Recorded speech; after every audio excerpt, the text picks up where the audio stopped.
Welcome back, and we go straight to news on the business scene. Woodcats International, a pallet-making company based in Kingston, is charting a new course following its recent acquisition by Derrimon Trading. We have more from the business editor, TVJ's Dashan Hendricks. You wouldn't be able to tell just by looking at Woodcats International now, but like most businesses in Jamaica, this company producing pallets had a humble beginning. Started by Christopher Collins. It started on a coconut tree in 1992, and it grew from strength to strength. We started with one customer, obviously. It was a family member. We eventually got another customer. Our first major customer was Red Stripe.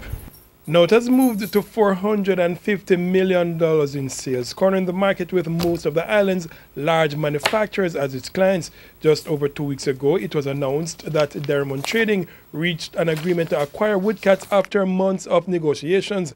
The deal is expected to be completed in early September, but Derrimon CEO Derek Cottrell not telling the Business Review the acquisition cost, but eager to expound on the plans for moving Woodcats forward. We saw this company has been able to increase shareholders' value significantly. It's poised for expansion, like I said, and not just locally but internationally. Throughout the Caribbean, there are not many pallet manufacturers, and there are related fields that once you're in pallets, you can go into other related fields.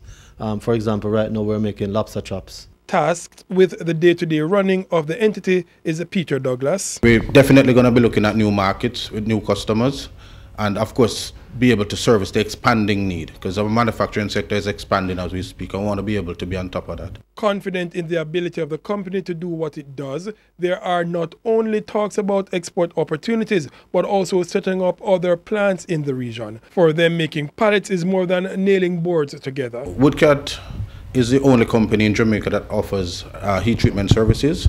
Heat treatment is simply getting the pallet or whatever wooden implement it might be to get it up to a certain heat at a holding temperature that will effectively kill whatever insect, whatever termite that might exist in the wood. It's an international requirement under the Plant Protection Act. But not content with producing pallets alone, the company has been diversifying its offerings. We offer plastic pallets, we offer plastic slip sheets, cardboard slip sheets, shrink wrap material, a wide range of packaging material. We're definitely going to expand in that market for sure, as well as pallets, as well as we do lobster traps and custom design crates, and a huge developing market that we have actually created and we've stolen it away from the importation sector is mulch. It's a growing market as more Jamaicans plant gardens. For the Business Review, I am Dashan Hendricks.